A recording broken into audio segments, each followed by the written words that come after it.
Hi everybody, welcome back to 100% Marks. So Newcastle United have been waiting for a reply from Richard Masters, the interim chief executive at the Premier League, and of course, Che Onua got a reply to her letter that she sent to him, and of course he's replied with this letter back, stating their reasons on why the takeover has taken so long. So we're just going to pick little bits out of the letter. So basically, looking at this part of the letter where she talks about why it took over a month, 17 weeks and counting, for the takeover to have a decision. And of course, Richard Masters talks about there being no time scales prescribed by the rules in relation to owners and directors tests, which we all know about. Then, of course, he said it is not accurate to the suggestion that no decisions or determinations were made. The proposed takeover in June, the Premier League board made a clear determination as to which entities it believed would have control over the club following the proposed acquisition in accordance with the Premier League rules. Subsequently, the Premier League then asked each such person or entity to provide the Premier League with additional information, which would have then been used to consider their assessment of any possible disqualifying events. In this matter, the consortium disagreed with the Premier League's determination that one entity would fall within the criteria requiring the provision of this information. The Premier League recognised this dispute and offered the consortium the ability to have the matter determined by an independent arbitral tribunal if it wished to challenge the conclusion of the board.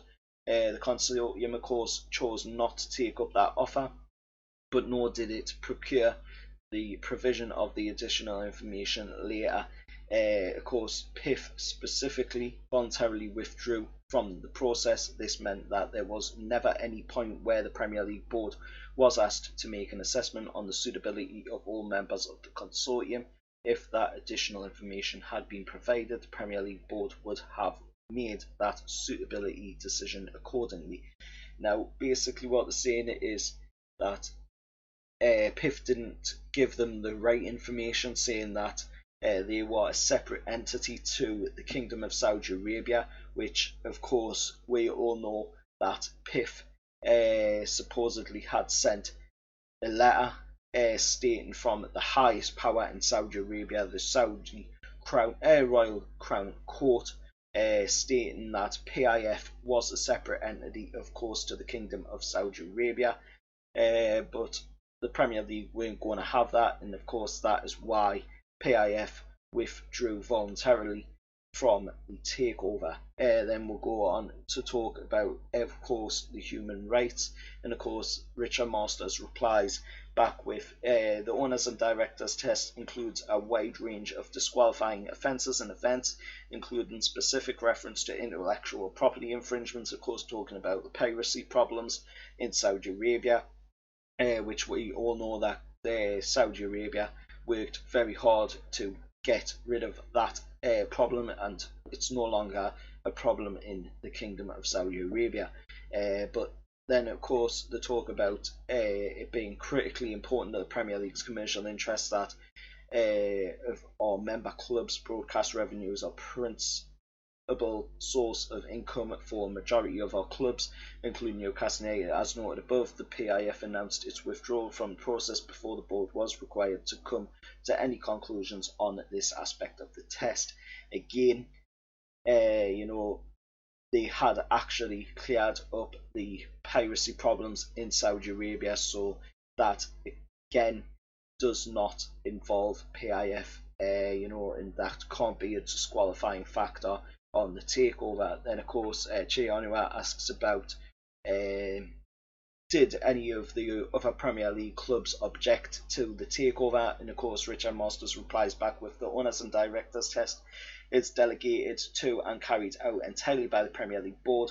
Other member clubs have no role whatsoever in the approval process. Now, that means that he's basically saying that Tottenham and Liverpool, couldn't have had an objection to get against it. Yes, they could have had the objection, but it wouldn't have counted against their decision. But we'll have to take what he says with a pinch of salt on that one, because there has been rumours going around, about Liverpool, Spurs, and a number of other clubs in the Premier League actually being against the takeover from the Saudis. And then, of course, the Che Onua talks about the deposit made to Mike Ashley, and of course, Richard Masters replies with any payments to be made between the purchaser and the owners are not related to the application of the test, and we are not aware of all the discussion or arrangements between those parties. What happens to any deposit is therefore not something where the board has a role, so they don't actually have a say on what happens on that. That was Mike Ashley's decision to ask for a deposit before anybody could have a look further at the club. You do agree that it is unacceptable to leave loyal fans in such doubt for so long, and the process needs to be improved. For example, why were the press briefings but no fan briefings? And of course, Richard Masters replies, well, the Premier League has not briefed the press on this matter.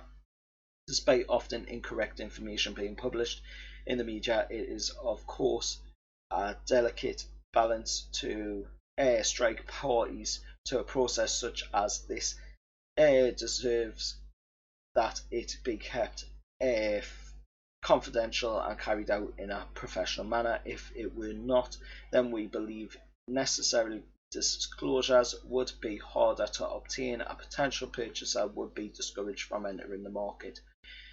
So basically, again, saying that the Premier League had nothing to do with the leak of the information.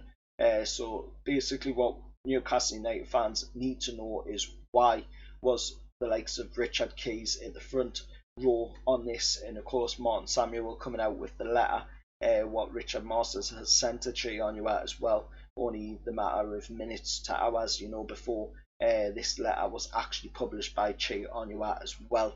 Where did Martin Samuel get the information from for this whole letter? That's what I want to know, as a Newcastle United fan. I'm sure use will as well. And of course, NUFC as well, Newcastle United Supporters Trust, are going to have a Zoom meeting with Gary Hoffman and Richard Masters on Wednesday to discuss when fans can go back into the stadiums. But also on the agenda, thanks to NUFC asking, is that they want to know what is happening with the takeover, and they want some clarity on it as well, which is only fair at the end of the day, because we as fans deserve answers. And we demand answers as well for how long this takeover has been going on with the Premier League. Also, on another subject, I want to bring up that Man City have got a similar model at their club, and PIF wanted to have the exact same model going on at Newcastle. So if Man City can have that model and they're allowed their takeover, why can't Newcastle United have the same exact model and the same exact takeover? When Man City got taken over as well, it was Amanda Staveley that brokered the deal for the Abu Dhabi in Sheikh Mansour. So on Newcastle United fans going under a different owners and directors test to the one that Man City went under back in 2008. Let us know your thoughts down in the comments below. As always, remember, like, share, subscribe to 100% Mags, and I'll see you all next time. However, lads.